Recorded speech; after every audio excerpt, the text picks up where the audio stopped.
Hello, everyone, and welcome to this pre-race briefing for the 2025 edition of Endure24 Reading.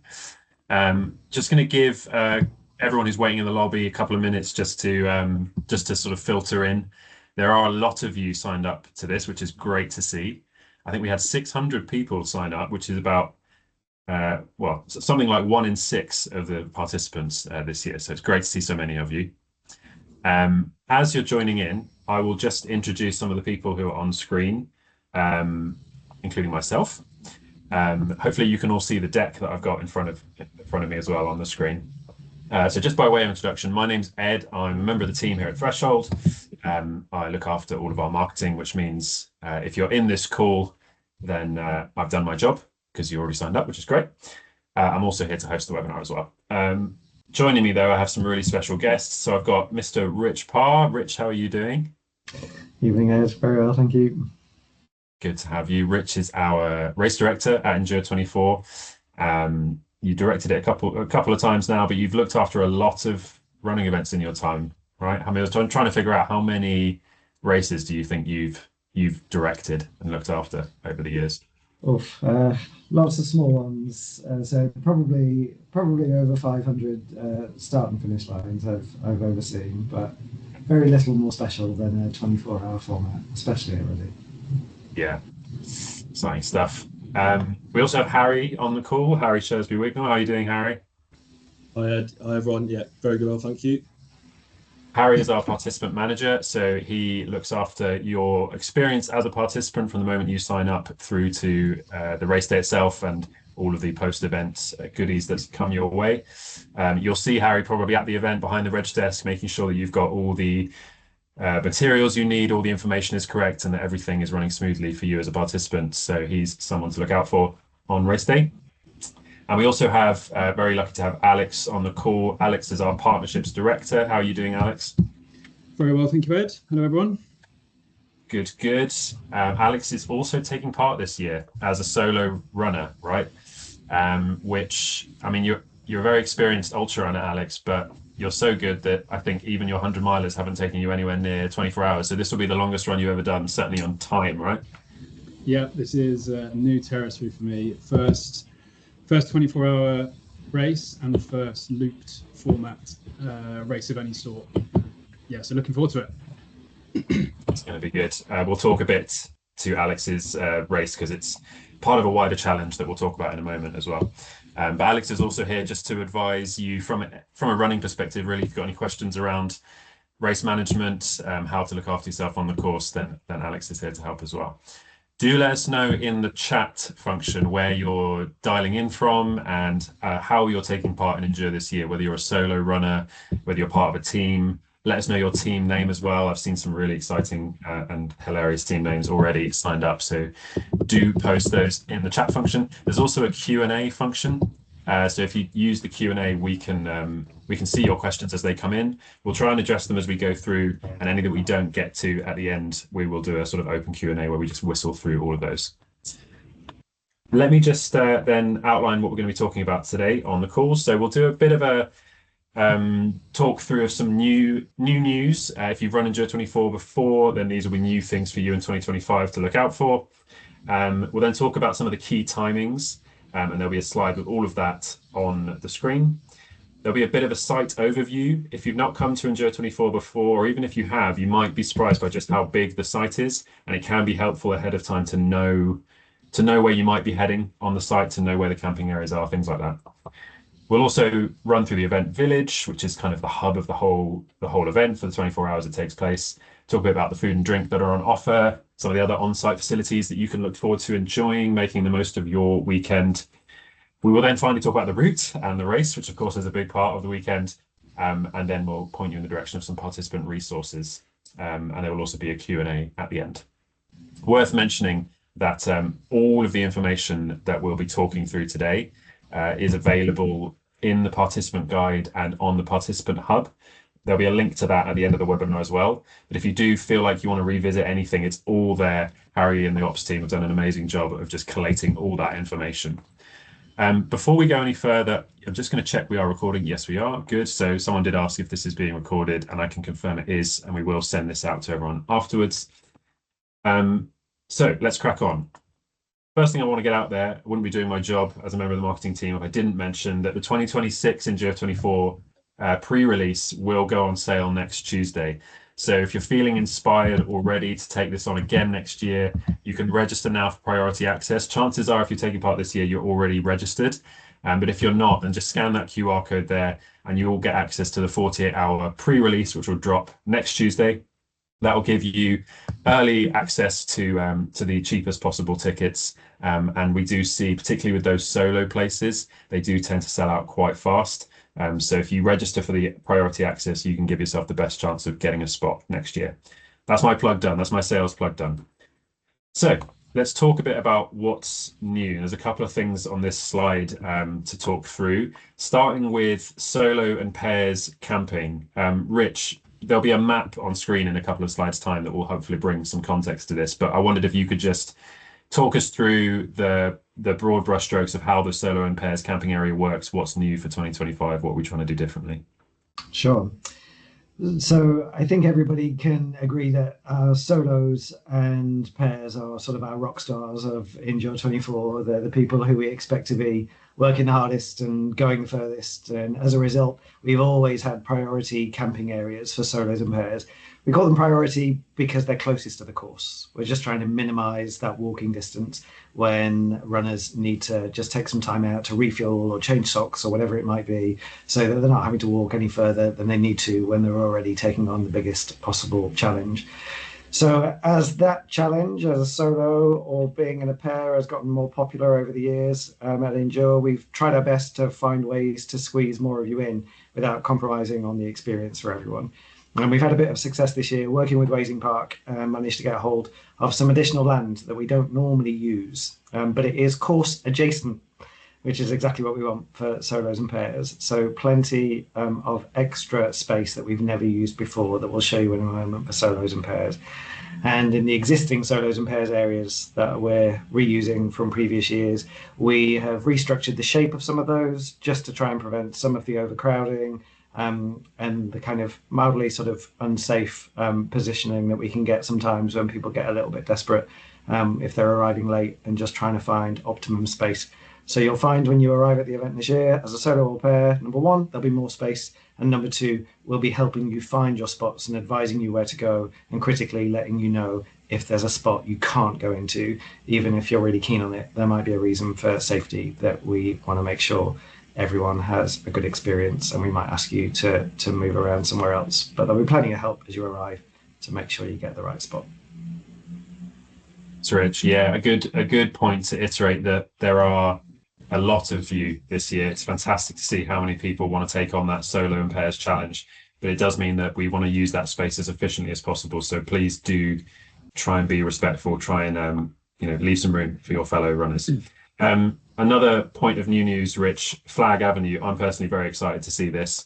What is it, and what should people, particularly people coming from clubs, what do they need to know? We want to celebrate clubs and communities. Groups of people that come to Endure are the life and soul of the party. And what's amazing about Endure is that these big groups and teams coexist alongside the solo rock stars, and everybody's there to support one another. So we want to see in big bright colours all of the groups that we've got around. So if you have a flag, if you're part of a running club or a community and you've got one of these fin flags that normally sits on a base or can be hammered into the floor on a stake, we would like to put them all on one avenue at the very beginning of the course so that we can showcase all of these groups that are taking part in Endure24. If you normally just bring one and you like to have it in your camping area to help people find you when you're setting up, great, do that. But then if you're happy for it to be moved out onto the course once we're about to start the race, that's great. Even better, if you've got more than one, use one for your camping area and bring the other one to us. If you'd like your flag to be shown on Flag Avenue at the beginning of the course, we just need you to bring it over to the registration and info marquee that you'll see on the map shortly. You can bring it anytime after you've arrived, but we need it by 10 a.m. on Saturday morning to have time to get them all out so that we've got this great avenue of colour and brands and names and places at the beginning of the route. Yeah, that's going to look fantastic. I'm hoping to see my club's colours out there, Crystal Palace Fun Runners. I think if you're in the chat, do say hi. If you do have questions, guys, pop them in the Q&A, just because the chat tends to get quite full up and it's difficult to see, whereas in the Q&A, we can go through them one by one and tick things off. Another thing that's new for this year, which I'm really excited about, is the sauna and ice bath. Harry, do you want to talk us through this experience that we're offering? Yeah, sure. So this sauna ice bath is something that we've introduced this year. It's being run by a local company called Horsebox Sauna from the Berkshire area. The lady who actually manages it will be running Endure24 herself, so it'll be her team doing it. In terms of booking a slot for this, you've got the QR code there, which if you scan with your phone, it will take you straight to the website where you can book on. Each sauna session will be 20 minutes long, and it runs all the way from midday on the Friday to the evening, and then starts up again Friday evening, all the way through to early Saturday morning, and then through to Sunday afternoon as well. So yeah, we're really happy that we've been able to get this into the event village, and it should be a great addition. Do book that now as well, because it's gonna sell out. I think it's gonna be popular. So this QR code, as Harry said, on screen. And lastly, just another new point on the sort of participant experience, Harry. We've got the changes to our timing system, right, with the ankle straps and the bibs. Could you talk us through that? Yeah, that's right. So if you have done Endure24 before, you'd be aware of those sort of Velcro straps that you would connect a timing chip to. And what we've done this year is we've brought in these new sort of disposable ankle straps. So rather than having to sort of take them off and on when you step into the shower, or just when you're sort of chilling, you can keep it on the whole time. It's been done before, and it's easily done where people sort of take them off and then run a lap, forget to put it on, and then they've just run a lap and it hasn't counted. So with these being brought in, that's just one less thing to worry about. And then with the new bibs, we had a bit of participant feedback last year, just in terms of how the sort of slightly bigger bibs could be a bit of an annoyance sort of during running. So what we've done is we've decreased the size of the bibs this year. So hopefully that will make a big difference as well to your overall comfort when you're running around Wasing Park. As well. Thanks, Harry. So those are some new things for 2025. I wanted to just touch briefly on Alex, on your story, because I think a lot of people running here will be inspired by it and be moved by it. You're taking part in Endure24, running solo, going for, well, as far as you can, I suppose. But this isn't your first big challenge of the year, right? This is the final one in a sense. So could you talk us through what you've been up to the past couple of months? Yeah, sure. So I've been running. I've been running for a while, and I've done a few ultra marathons over the years, and that has formed the backbone of this kind of fundraising challenge that I've been doing over the last year or so almost. So I'm raising money for Pancreatic Cancer UK, just off the back of my mum, unfortunately, getting ill with the disease at the beginning of last year. We lost her just a month after her 60th birthday, a couple of 3 months ago now. So to do my bit and try and support her and support the family and raise a bit of money, I came up with a challenge that is 3 ultras in 3 months to support my mum and pancreatic cancer. So in April I did the Brighton Marathon, but I ran from the finish line, the Brighton Marathon, to the start line early in the morning, and then turned around and ran the marathon with everyone else, so a double marathon. And then 4 weeks later, I ran the Thames Bath 100, a race put on by Centurion Running, which is that picture just on the left there. So that was 100 miles on the just about 3 weeks ago. And then next week I will be doing like you say, as many laps as I can at Endure. I've got a goal of 24 or more, so 120 miles if I can. To your fundraiser there, I think you're already in excess of like 12 grand, right? Which is incredible. Yeah, it's been wild. It's it's been a crazy ride. This whole thing, obviously, the baseline of it is really sadly losing my mum, far too early. But I've been able to do some good with it, and you're right. I've raised just under 12.5 grand for the charity, and it's given a little bit of kind of good times to what has been a really very difficult year or so for myself and for my family. So yeah, it's pretty proud of the efforts over the last few months. Yeah, nice one. I think all the Threshold team would agree with me. We're really excited to see you on that course, support you through some, I'm sure there's some low moments. Yeah. And if you're running solo or you're running in the team and you do spot Alex, do give him a maybe don't pat him on the back, because if everyone did that, it would be a bit overwhelming. But just some good wishes. Yeah, But please do say hello. yeah. So let's talk a bit about some event timings. There's going to be a lot of information coming on your screen in the next few minutes, so don't feel like you need to memorize it all. But if you want to take a picture or a screen grab just to use as a referral, that's fine. Obviously, it is all in your event guide as well. So although this is a 24-hour event, really it does kick off on the Friday. And so we've got some key timings to sort of show you here. You can enter the site from 9 a.m. You can register from 10 a.m. And really, I think the sooner you can register, the better in terms of giving you a relaxed experience. The thing I wanted to shout out here, which I just highlighted in pink, is this shakeout lap of the course with one of our community partners, Black Trail Runners. That's taking place at 5:30 currently. So do come along for that if you can. It's a really good opportunity to obviously get some miles in your legs on the Friday, just get those legs shaken out, but also preview the course. And it's a super relaxed experience because you don't have to hang with the pack. If you feel like you want to go a bit slower, you're on a marked course with, everything is laid out for you. You can't get lost. So it's a really good chance to see it. And I think someone asked a question in the chat around whether you can see the course the day before during the day. So that's your best chance to do that. On the Saturday, good. Are these events free? Yes, the shakeout run is absolutely free. Yeah, that's fine. Rich, just on the yoga, is that free? The yoga, do you have to book that on? You don't need to pre-book for it, and it is free. Obviously, if we are oversubscribed, we'll work on a first-come, first-served basis. So try and arrive a little bit early at the meeting point there, and we'll get as many people in as we can. Yeah, nice one. The DJ in the Runner's Rest Bar is definitely free. Don't worry about that. On the Saturday, sorry, Rich, I'm just going to mute you for a second just because there's a bit of background noise coming through from you. I did spot you very well timed mute from Rich earlier when he sneezed, so kudos to that. On the Saturday, I think the thing to highlight really, Harry, is the registration closing at 11, right? And I guess from your perspective, the earlier people can come and register, the better, right?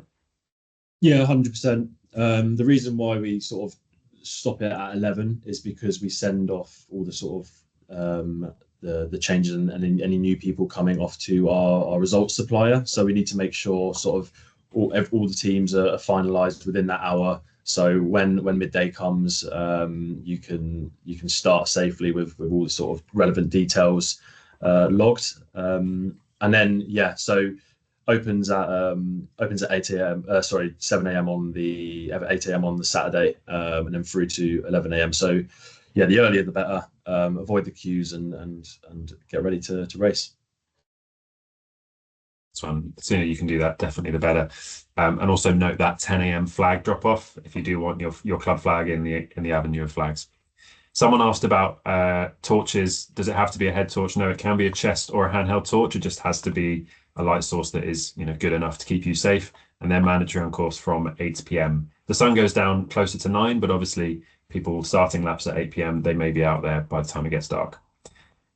And then Sunday, I think the thing to highlight, which sometimes might confuse people who are new to the event, is this deadline to start a final lap. So the event starts at midday on Saturday. It finishes, well, the deadline to start a final lap is midday on Sunday or just before. However, you can start one so long as you finish it within the hour. So any laps that finish after that 12:59 deadline won't count. But you can start one before. It's a really exciting moment seeing people time it just right to get that final teammate across the line and starting a lap just before that deadline. Alex, I don't know about you. If you're crossing that finish line at 11:55, are you going out for another lap? But sitting here, rested and ready to go, I'm saying yes. But we'll see. Yeah, it all depends, I guess. And then do hang around afterwards for the awards ceremony because there's obviously so many categories at Endure. There's solo, male, female, mixed pairs, mixed teams. There's lots and lots of awards to give out, and it's always really exciting. Cool. So let's talk a bit about the site and sort of the process of arriving and parking. Rich, could you just talk us through the parking process in the context of this map? I guess it just helps clarify how it's all expected to work. Sure. So the most important thing for us is to get everybody on site as quickly as we can. Many of you who've been before will know how rural it is out in Wasing, and it's our aim to cause as little disruption as possible to local residents and businesses in Aldermaston and the surrounding area. So we get you off the road as quickly as we can, and you'll find yourself in that main big field that you see there on the left, and being ushered into the right lane for your parking area. Most people, the vast majority, will be ushered straight into that long, slim, pink parking area you can see there that we refer to as parking 2. That's where the majority of people need to park. We get you as far down into it as we can, to the closest available space, and then you'll be able to start shipping your stuff over to your camping area. If you are a solo or pair, you are permitted, if you're sleeping in your vehicle and you need it with you for the entire time, we do permit you to take your vehicle into the solos and pairs area. If you're not planning on sleeping in it, if you really don't need that vehicle with you for the whole time, we really do ask that you empty it and get it out of the solos and pairs area. We really do need to protect the space for as many people as possible. But that means if you are a solo or a pair and you're bringing your vehicle in, we need that pass to be available on your phone or printed and on your dashboard to be able to show to the parking team as you enter that field. That'll mean that you're not ushered into parking 2, but that you join the long lane of traffic all the way down to the footbridge to go over into the main event village. It'll feel a bit like a car ferry. You'll be in a long queue of vehicles and it will move very, very slowly, but pretty steadily all the way down to get you over the bridge and into the field. Similarly, and finally, if you are the member of a team who has been given access to parking 1, so one vehicle from each team is able to park in parking 1. The general thinking being that you put all of your heaviest stuff, all of your biggest kit into that one vehicle for your team. Again, you'll need to have your pass available either on your phone or printed and on your dashboard, and the parking guys will get you into the lane, down to the bridge and over and directed into parking 1, just to get you that bit closer for your unload, to get you sorted for setting up your campsite. There is a short stay parking area if you're dropping off. If you're being dropped off by somebody else, that'll be provisioned for, so they'll get you in to a quicker area just closer to the entrance, get your stuff out, and your driver will be able to leave pretty sharpish without getting stuck in any of those queues of traffic. A few questions coming in, Harry, which I think you might be able to help with. People asking about when they get their passes for parking, whether they're solo or team. I presume that's going to be emailed ahead of time, right? Yeah, that's right. So all the solos, pairs, and team captains will receive their parking permits this weekend. They'll be sent to the email address that you use to register on Let's Do This. So yeah, look out for that this weekend. And just on registration, a couple of people, Anna was asking, and Dan as well, do your whole team need to be present to register, or can someone do it for you? So it depends. If you're coming as a fully registered team, then you can just bring one of you. We advise that just to sort of keep queues down as well. If you're bringing someone who's not yet registered or replacing someone, then if you can bring them along, because they'll need to fill out a medical waiver. We need them present to sign that. But essentially, yeah, if just one of the team can come along and collect the pack, that's absolutely fine. Nice one. Okay, let's talk a bit about some do's and don'ts of parking. Everyone's favorite subject.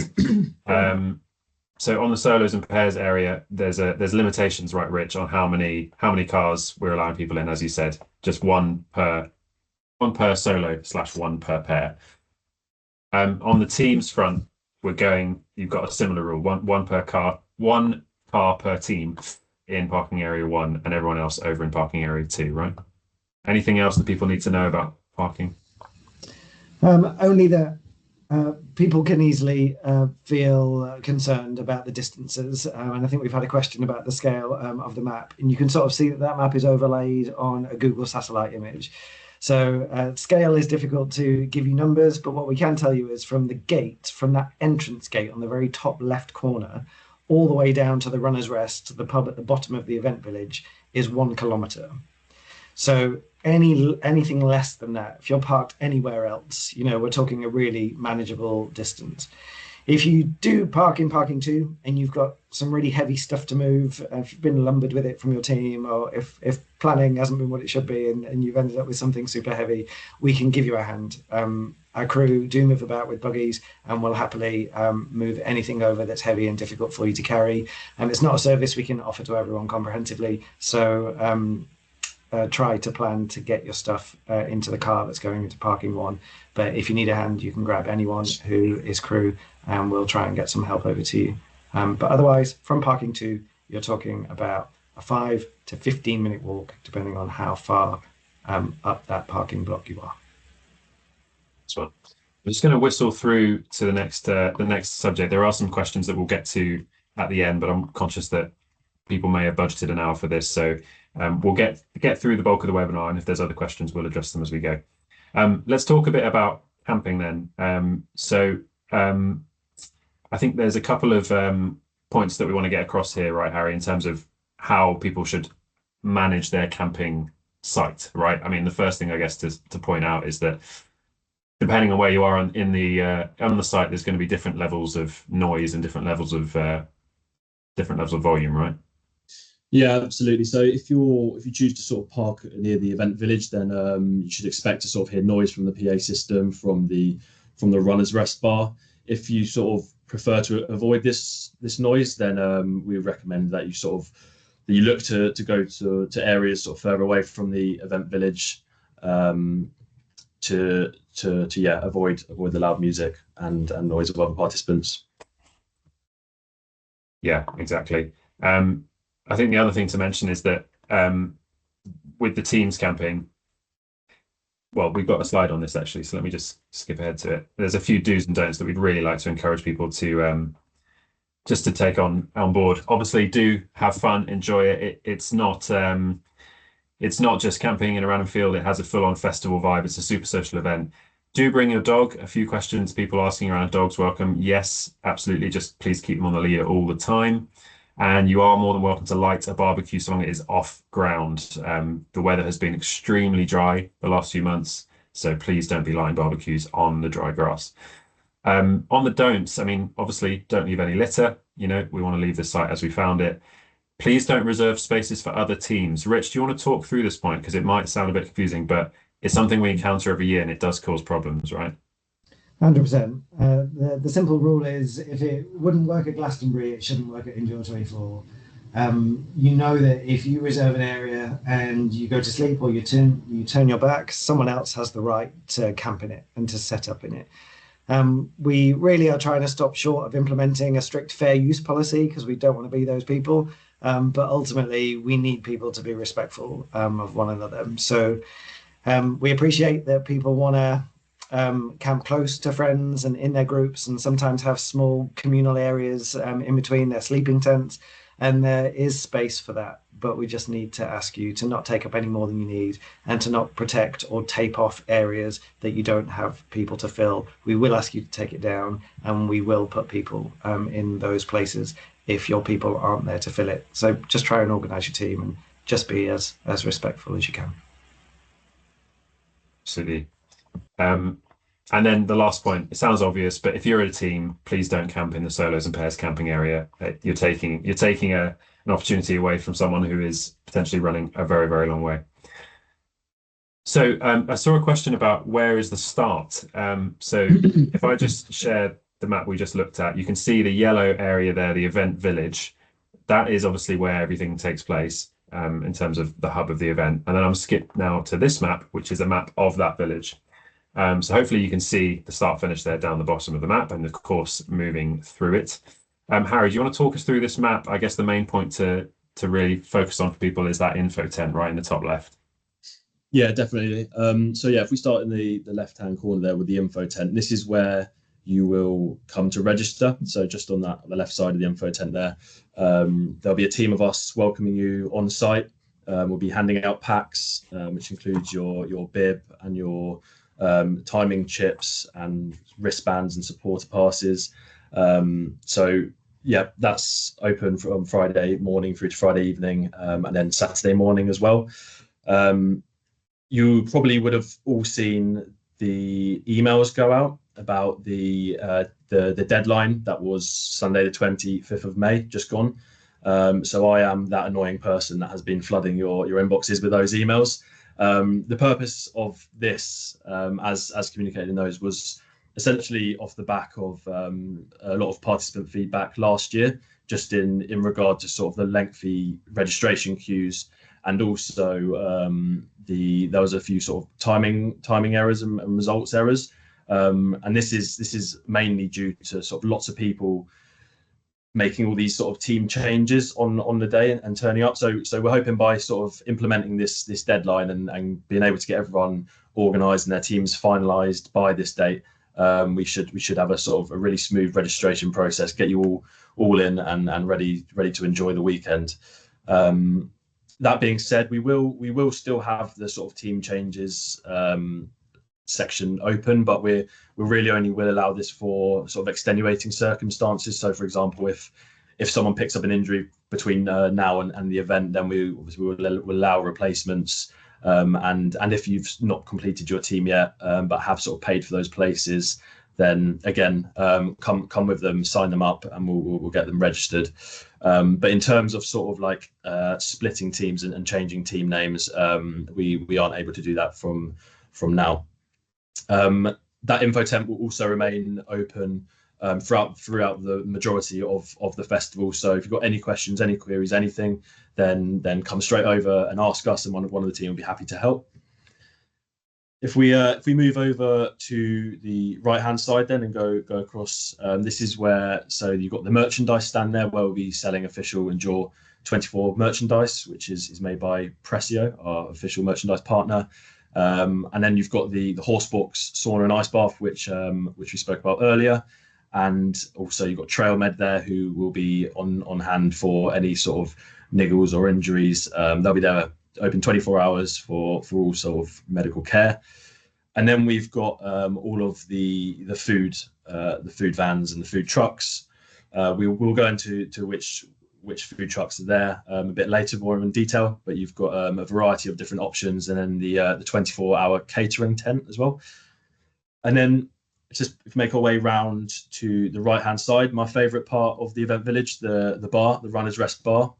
We'll be selling Siren beer here. I'm sure a lot of you are familiar with Siren beer. We sold it last year, and we're doing the same again. We've even got our very own Endure24 beer called Lap It Up. And I think the most impressive part of this event for me is how people just go crazy on the Friday night, partying away, drinking away up until sort of 11 p.m. and then are up the next day and run for 24 hours. I'll never get that, but yeah, super impressive. And then you make your way through to the exchange area. Again, we'll go into this in a bit more detail shortly. This is where you start and finish and hand over to any team members. And then at the far end, again, next to the info tent, you've got sort of fun activations and activities like the kids zone and a few charity activations. Nice one. I don't know about Alex. Are you planning on spending much time in the Runners Rest bar? I mean, are you planning on spending much time in your tent, or are you just going to be in and out? You're up. Sorry, Alex. Classic. You're on mute. 2020 vibes there. Yeah. Friday night will be spent in the tent, but beyond that, not too much time. I know that my wife, who's kind of softly crewing me, is excited about the Runners Rest and spending a bit of time in there. But yeah, I came along to Endure. Well, I worked it last year, and we were helping out in the Runners Rest, and it is a big part of that event village. Those of you who've come before will know that it helps to bring the good times for all the runners coming past. I'm looking forward to kind of trotting past the beer garden and having people clap and shout as you go past. But yeah, I plan to go in there afterwards, maybe a little celebratory something or other. As well. Right, let's talk a bit about catering. I can see all the questions coming in, and I'm just keeping an eye out for questions that are particularly relevant to any subject that we're on at the moment. But I'm weary of spending too much time on questions till the end. But we will get to them, so don't worry. If your question isn't answered by the end, we will address it. Catering, I mean, speaks for itself. There's lots of food options. I think the thing to mention, Harry, is Extreme Cafe are back, our 24-hour caterers. So the 24-hour catering will be going full steam ahead throughout the event, right? Yeah, absolutely. So that, yeah, as Ed said, the Extreme Cafe returning and open for the whole duration of the event from Saturday for the whole 24 hours. And then, as mentioned, the Runners Rest pub there, stocking our own Endure24 beer, Lap It Up. And then you've got various options, so catering for everyone, so including vegans, vegetarians, all the meat eaters out there as well. So the Yorkshire Cheese Grill, which is some really good grilled cheese sandwiches, junk style smothered, some vegan junk food, the pasta rig, which says as it is on the tin, so pasta, and then proved pizza. And then we've got two coffee options, so Mayfield, which is within the event village, and then Smart Coffee as well, which is open 24 hours and is in the camping area B1. Then we've got an ice cream stand. So hopefully we'll get some really nice weather over the weekend, and you can cool down with some nice ice creams from Crown Ices. And then this is my personal favourite, Persian Delights. They're returning again this year. They were great. I definitely recommend visiting them. And then a new addition this year, I believe, Crazy Days Donuts. So if you need to stock up on carbs, that's your place to go to. Yeah, looking forward to sampling the many wares. Someone asked a little bit about dietary requirements. Absolutely, there are lots of different options at Endure, but I would say if you've got very specific allergy or dietary requirements, it's always a good idea to bring some food of your own as well, just in case, because 24 hours is a long time. You want to make sure you've got all the food you need. So a few other facilities just to talk through on site. We've obviously got plenty of toilets. Someone asked a question about toilets and how many there are. I think there was a map screenshot earlier, which is also in the guide. So do check that map for specific locations of toilets, because I think people may just see the one nearest to them and not clock that there might be another one just around the corner that they can use. Someone asked about showers too. Yes, there are hot showers, and those are available throughout the event.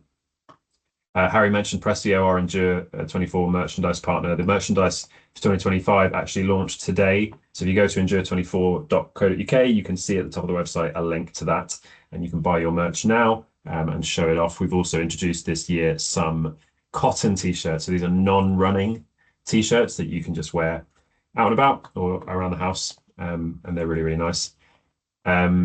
Massage therapists, medical services, all of that is obviously available. Harry mentioned the sauna and the ice bath, and everything else that's available there. So hopefully gives you guys a sense of what to expect at the event. Cool. Let's just talk a bit about what you can add to the experience, because as much as it is a race, and we are about to talk about the route and the race and everything like that, there's a lot more that you can do at this race, right, Harry? I mean, the swim and the sauna, that's something that I think I might need to go and check out, right? What people can book that now, right? They should book that ahead of time. That's right, yeah. So you've got the QR code there for the Wazing Swim and Sauna. It does get booked up very quickly. So if it's something that interests you, then I would definitely recommend sort of getting onto that. It's such a lovely part of Wazing Park. Really nice sort of open water, lake, reservoir, whatever you want to call it. Perfect to sort of cool down post run, have a bit of fun with friends, jump in, and then there's a separate sauna as well, which is out in the Wazing Park Woods as well. This is separate from the Horsebox sauna, which is within the event village. We also have glamping available. So if you're looking for something a bit more luxurious, this is the option for you. A bit further away as well from the event village, so nice and quiet. As I mentioned, the Prestio 2025 merchandise has launched today. Looks really good, so take a look at that if you can.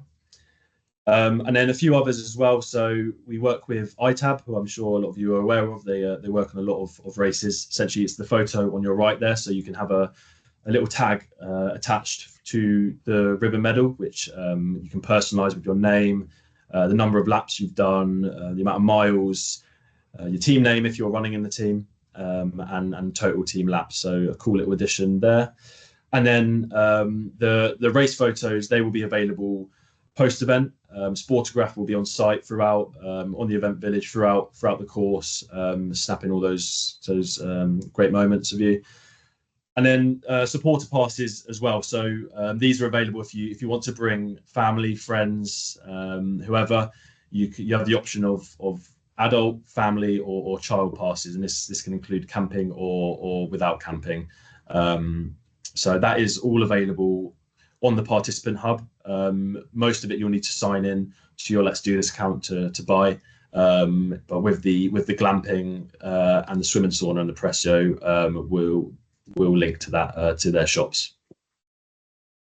Yeah, we've had a few questions about supporters and how that works, which I thought might be good to just tick off now. Someone asked, how/where do supporters pick up their passes? I presume they're a digital pass, Harry, is that right? That will get emailed to them? So the support passes, they'll actually be able to collect those at the registration desk. So we'll have a list of who's bought them. So just come along when you register, say your name, and we will hand out your support passes to you. Nice. And presumably people can buy one on the day as well if they want. Yeah, absolutely. Yeah, nice one. I'm just checking other questions on supporters. Someone asked if my husband is helping me tow a caravan and doesn't stay, he doesn't need a spectator ticket. The support pass is just to get into the event village area, right? So they can be in the park, help with parking or dropping off or things like that. Yeah, it's essentially an accreditation wristband. So to get into the event village, you will need a support pass. If you're just dropping someone off, then that's all good. Yes. Cool. Right. Well, let's talk a bit about the routes then. I'm just going to show you this map, which will be on display in the event village. It is very noisy, just like the event, but hopefully it gives you a sense of the course. It's an 8-kilometer course, 5 miles. Reading is super varied, this course, in terms of the different landscapes, the different terrain that you pass through. We had a couple of questions, Alex, that I thought you might be able to help with on the running side of things on the course. Someone asked, I'm just trying to find the question, sorry if I can't find it. Yeah, Gary asked, running shoe choice, trail versus road.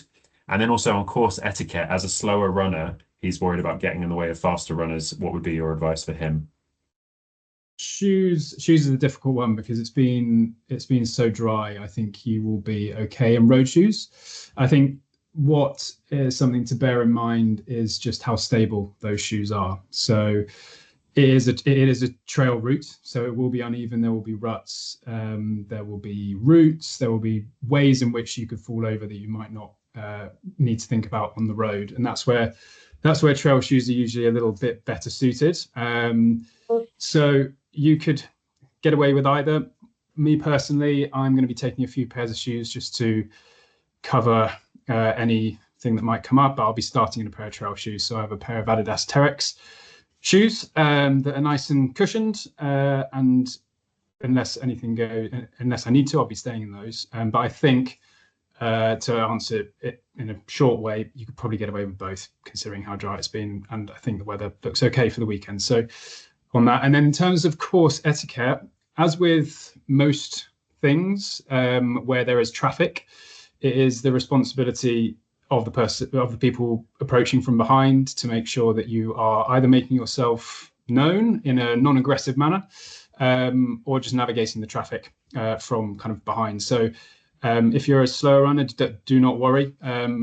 People are going to be going in all different speeds, with the varying kind of teams going a little bit faster and the solos going a little bit slower, and then within those faster and slower runners as well. So I think it's a great community that we have here at Endure24. I think everyone just needs to be switched on that there will be a lot of people on the course, but let's kind of have each other's backs, as it were, and give each other space. There is enough room on that course to pass people wide and not put pressure on people to feel like they need to speed up.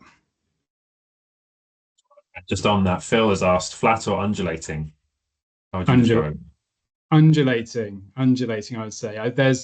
So I'm a kilometer man. I work in Ks, and it's with that is meters of elevation. There's 90 meters of elevation over the 8K course, which doesn't sound like a lot. It comes in the guise of a couple of rolling parts. We have a section on here called Heartbreak Hill. You are not scaling the Alps. It's not UTMB, but you are going up. So I will be walking that as a solo runner. I think from the off, I will be striding up that rather than running up that. I think it's about conserving your legs on any of those rises if you are looking to go for a long time. This one. Yeah, there's a couple of hills in here that you can maybe see on the map. Hill of No Return, Little Steep, Heartbreak Hill, but they are broken up with some really, really nice runnable sections, especially towards the end. Yeah. All right, let's talk a bit about the exchange area because we had a few questions about this and how it works. Rich, do you want to talk us through how this works? Because it's kind of the main point of difference, aside from how long this race goes on, for this race versus other races, right? As most people are running it as a team. Yeah, absolutely. And it's the thing we really need to get right. Obviously, for teammates handing over, we don't want anyone to end up having a lap discounted or timing problems because of the way runners might have behaved in the exchange area. It's really quite simple. Once you have come in through the gantry, you will see all of the waiting runners in the exchange area on your right-hand side, and you need to make physical contact with the teammate that you're handing over to. A quick high five is all it takes, and then the next teammate is fine to move on their way. There's nothing to hand over. We did play around with wristbands a few years ago. Lots of people love the idea of a baton or something to change over, but for all of the sensible reasons, we do not ask you to do that. So nothing to hand over, make physical contact. That means that if you're waiting in the exchange area, you'll be keenly looking out for your teammate coming in, and the big screen that's right up in front of you helps you see sort of 50 to 100 meters all the way down the home straight to try and get a good bit of notice before your teammate comes in. When that happens, you can move to the front and get yourself ready to change over. But otherwise, try and use all of that space in the exchange area. Use the big screen, use the line of sight down that home straight so that there's enough space for everyone to spot their teammates and get handed over to. One worth mentioning, in order for your results to be verified, you do need each member of your team to do at least one lap over the course of the 24 hours, but that is all. If someone just wants to do one, that is totally fine. Similarly, you don't have to have someone out there the whole time. You can have, as a team, you can decide we're all going to go to bed for a couple of hours, and that is absolutely fine. The timing map will just pick up when you take off on your next lap. And obviously, please always enter and leave the course in that exchange area. Someone asked about this as a solo runner, and I just want to find the question again because I want to clarify it. Yeah. So Emma asked, how do solos and pairs get into the exchange area if they're camping the other side of the race route? And I might just go back a little bit to this map here. So Rich, could you just maybe walk us through the logistics of, let's say I'm a solo runner, I'm finishing my lap, so I'm coming down the right-hand side here, and I want to go to my tent. Where do I go? Because it's not necessarily obvious from this map. For sure. So the general principle is that all of the solos and pairs camping areas are on the left-hand side of the course, and there is a solo sort of pit stop area on the left-hand side just through the gantry. So unless you're looking for food or any other amenities that are in the event village, as a solo or pair, you shouldn't need to be coming off on the right-hand side through the exchange area. Everything that you need should be on the left, your camping area and your own little pit stop area. If you're in our new solos and pairs area, that's just a little bit further round on the beginning of the course, you're still course adjacent, you'll be coming off on the right-hand side, but it's really easy for you to step on and off. If you are crossing the course because you're a solo and pair athlete and you've come through that solo area and want to get over to the exchange area, it is fine to cross there. There is a break in the barrier for you to be able to do it. And normally some of our team are there just to make sure that you're doing that safely. But it's not a problem to cross as a solo or pair if you need to. Hopefully that's clarified it for you, Emma. I promise you on the day it will all be very clear. We just don't necessarily have all the maps that we need. Cool. So let's just jump back to where we were. So welfare. Interestingly, a question came in here that's quite relevant, and Alex, I think it's for you from Sam. He says, "What are your top tips for making running for 24 hours as bearable as possible?" Which, yeah, I don't know if you're in a position to answer that yet, but what are you thinking? Yeah, from my completely unqualified position of never having run 24 hours, but running close to it, Yeah, is just to look after yourself from the off. So don't wait to start feeling a bit iffy. Just get on top of it. So I'm a big one to stay on top of my nutrition. I have a plan of what I'm going to do. As a runner, I think keeping on top of your nutrition is the key to an enjoyable experience, whether you're looking to run far, fast, short, or whatever way of running. So just ease into it. Be aware that you've got 24 hours to get through, particularly as a solo or a pair. Just be kind to yourself, and make sure you are getting in those calories, getting in those carbs. And if it's hot, make sure you're taking in some form of salts to stop any cramping. Just looking after your body in the way that you would, thinking that you're going to be out there until the following lunchtime. So yeah, just start from the off. second point on here is very, very important. Pace yourself. Rich, you've looked after a lot of events in your time, as you mentioned. I mean, do you want to talk a bit about welfare? I guess particularly important when you're out there for 24 hours, potentially partying till late on the Friday night before. We do see a lot of people struggle on the Sunday morning. So do you want to talk us through some of the stuff on this slide? Yeah, for sure. We want as many people as possible to run as far as they possibly can. So, excuse me. Bless you. Thank you. All of those principles around keeping yourself well and using all of those amenities we put in the race footage for you.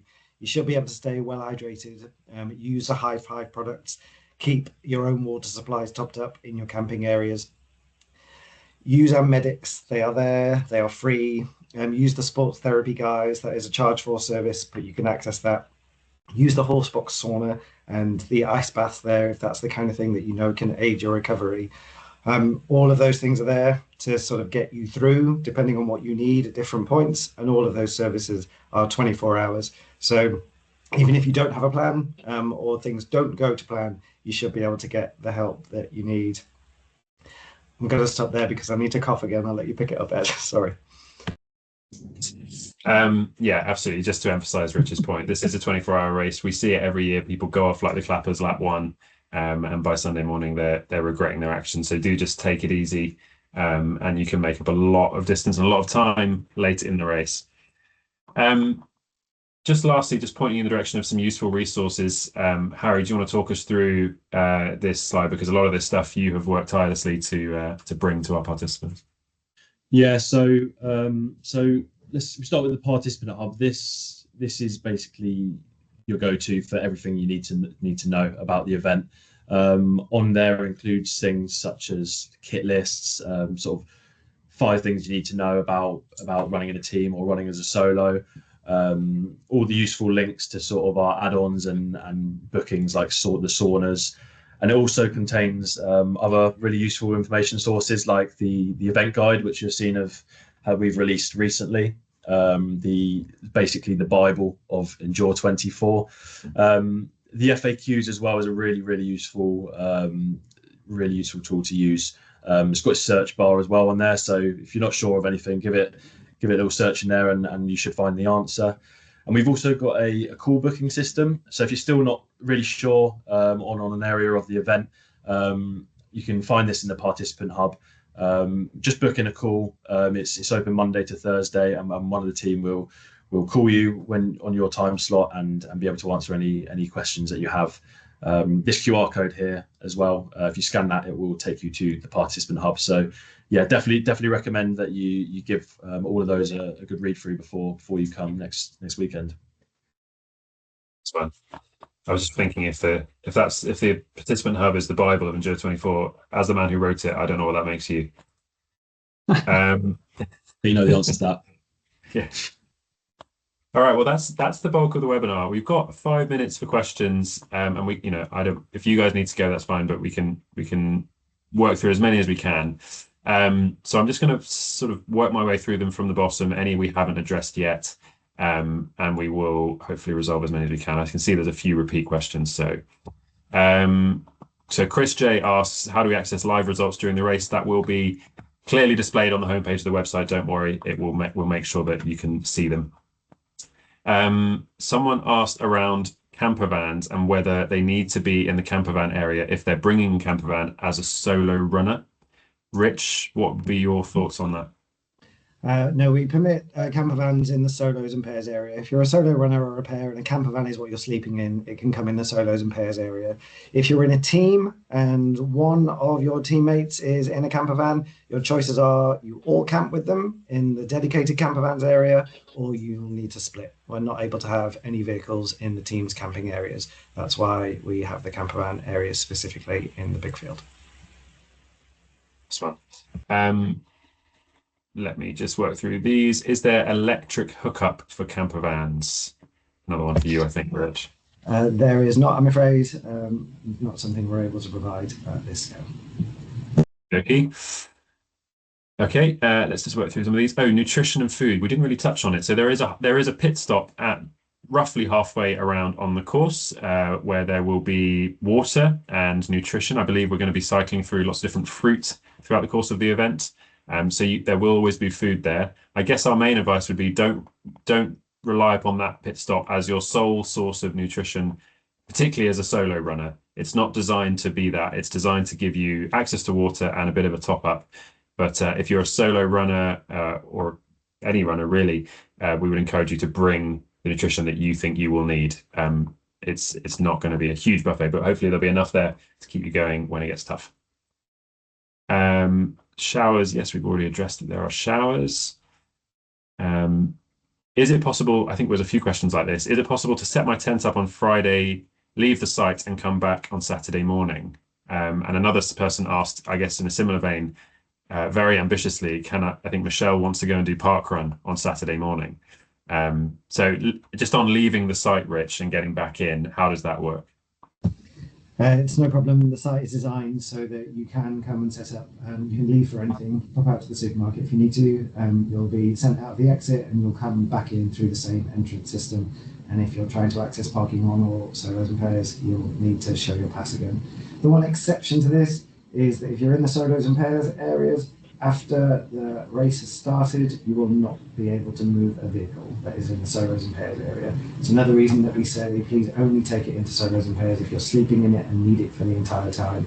If your race doesn't go well and you decide you need to leave early, I'm afraid we won't be able to let you leave until the end of the race. Those vehicles are locked in. But anybody else in parking 2 or any team's parking areas can come and go freely. Yeah, and hopefully seeing that site map, guys, does give you clarity around why that is. It's very difficult to get a car out of that solo and pair camping area once the race has started because it is all locked in. A few more questions we can get through in the final minute or two. Payment by cash or card. Oh, Rich has already answered that one. Thank you, Rich. Yes, card is preferable, please. Any restrictions on how big? Rich, you've been working these questions.